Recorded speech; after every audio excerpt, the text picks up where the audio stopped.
こんにちは、東北キリタンです。今回は、前回の続きになります。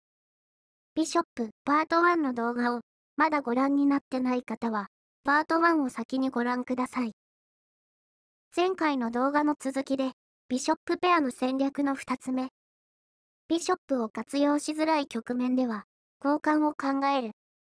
についてご説明いたします。黒がナイト E6 とした13手目の局面です。白はビショップ D2 がワットビショップで、黒はビショップ C8 がワットビショップです。ポーンが多く残っており、互いのバットビショップを活用しづらい感じのため、ワットビショップを活用できないか考えます。私は、ビショップ D2 を G3 に運ぼうとしたのですが、握手のようで、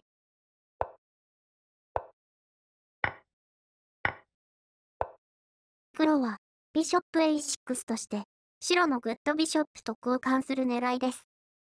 ビショップ交換となれば、互いにビショップペアではなくなりますが、活用しづらかった黒のバッドビショップと、良い働きをしていた白のグッドビショップとの交換は、黒に好都合です。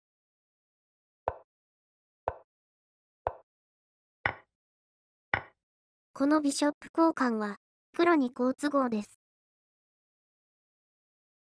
ちなみに、13手目の局面に戻ると、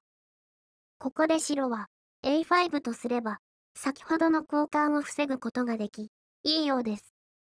参考例が一つだけですが、ビショップを活用しづらいときは、ビショップペアにこだわらず、交換を考えましょう。ビショップペアの戦略の3つ目は、相手をビショップペアでなくさせるです。ビショップ同士の交換をすると、自分側もビショップペアでなくなるため、自分側のナイトと相手のビショップを交換します。一つ気をつけておきたいのは、交換する相手のビショップが、相手にとってあまり役に立ってないようなビショップならば、交換しない方がいい場合もあります。参考例で見ていきましょう。フレンチディフェンスの局面で、黒が6手目にルーク C8 とした局面です。ルーク C8 の狙いを知っているプレイヤーは D テイクス C5 や A3 としますが、私の経験では、キャスリングするプレイヤーが多いです。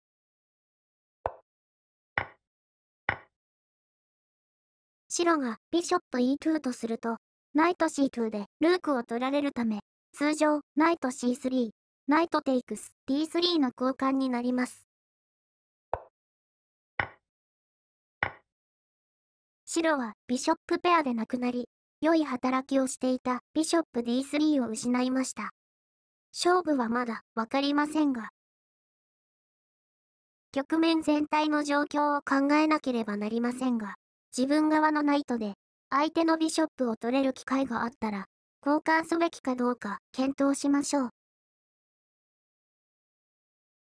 ビショップに関する戦略の3つ目は、移植ビショップのエンドゲームについてです。移植ビショップのエンドゲームは、キングとポーンの他に、白黒ともに、一つの移植ビショップが残ってます。エンドゲームの本などで学ばれた方はご存知だと思いますが、移植ビショップのエンドゲームは、ドローになることが多いです。相手よりポーン1つ、あるいは2つ多くても、ドローになる場合もあります。よって、移植ビショップのエンドゲームで、覚えておきたい戦略は、自分が優勢であれば、移植ビショップのエンドゲームになることを避ける。自分が劣勢の場合は、移植ビショップのエンドゲームに持ち込み、ドローを狙う。最初は、このように考える余裕はないかもしれませんが、実力が上がるにつれ、考えられるようになるでしょう。参考例を見ていきましょう。黒がビショップ B4 とした12手目の局面です。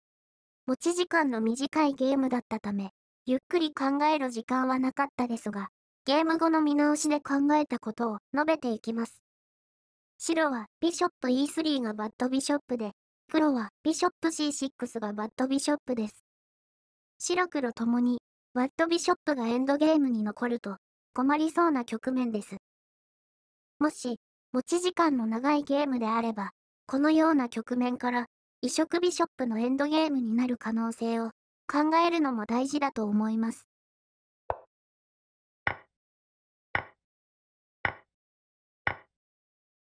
まだメジャーピースが残っていますが、メジャーピースがすべてなくなれば、移植ビショップのエンドゲームになります。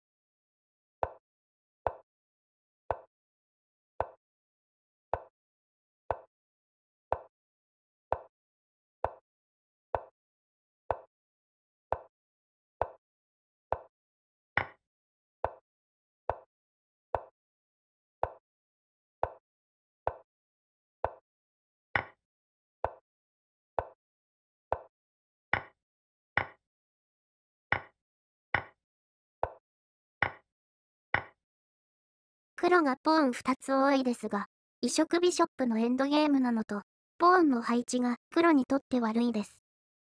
白のポーンは、すべて黒マスにあるため、黒の白マスビショップで、白のポーンを取ることができません。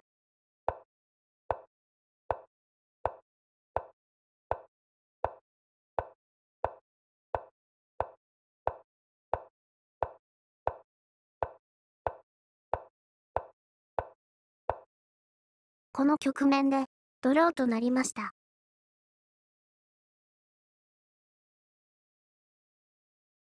もう一つ、参考例を見てみましょう。白がクイーンサイドで、ポーン2つ多く、白優勢です。白優勢のため、ピースを適切に交換して、黒の戦力を減らす、単純化を考えるのと、ナイトでビショップ E6 を取れば、黒をビショップペアでなくさせることができます。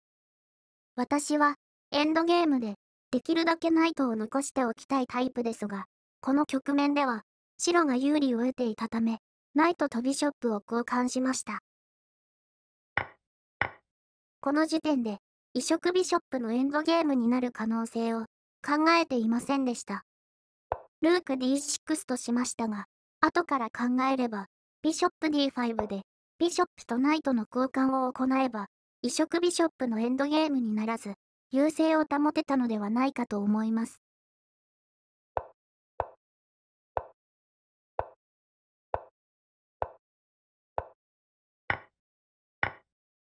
白の優勢に変わりはないですが、ビショップ A3 で、黒のナイトを取ると、移植ビショップのエンドゲームになります。コンピューターの分析によると、この手は大悪手とのことです。移植ビショップのエンドゲームになりますが、クイーンサイドのポーンマジョリティで勝てそうに思いました。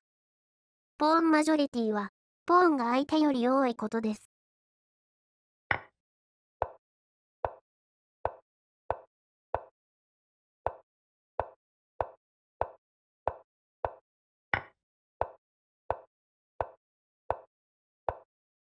白のミスから、ポーンの数が同じになり、黒もパスポーンができたこの局面は、黒が優勢のようです。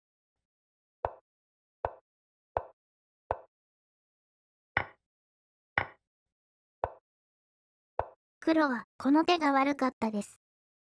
E6 チェックではなく、F6 とするのが正解でした。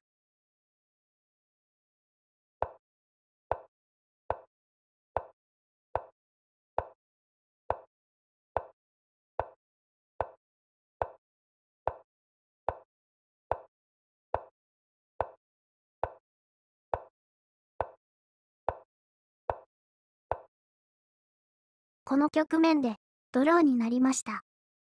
相手がドローオファーしてきたか、はっきりと覚えてませんが、確か、ドローオファーでドローになったと思います。この局面はドローにできるようですが、エンドゲームはミスをしやすいため、このような局面をコンピューター相手に練習すると、良い勉強になります。移植ビショップのエンドゲームは、様々な局面がありますが、移植ビショップのエンドゲームになってから考えるのではなく、移植ビショップのエンドゲームになる可能性を事前に考えて、自分にとって有利な状況に持っていきましょう。参考例で私はそれができていませんでしたので、失敗例と思ってください。以上となります。ご視聴ありがとうございました。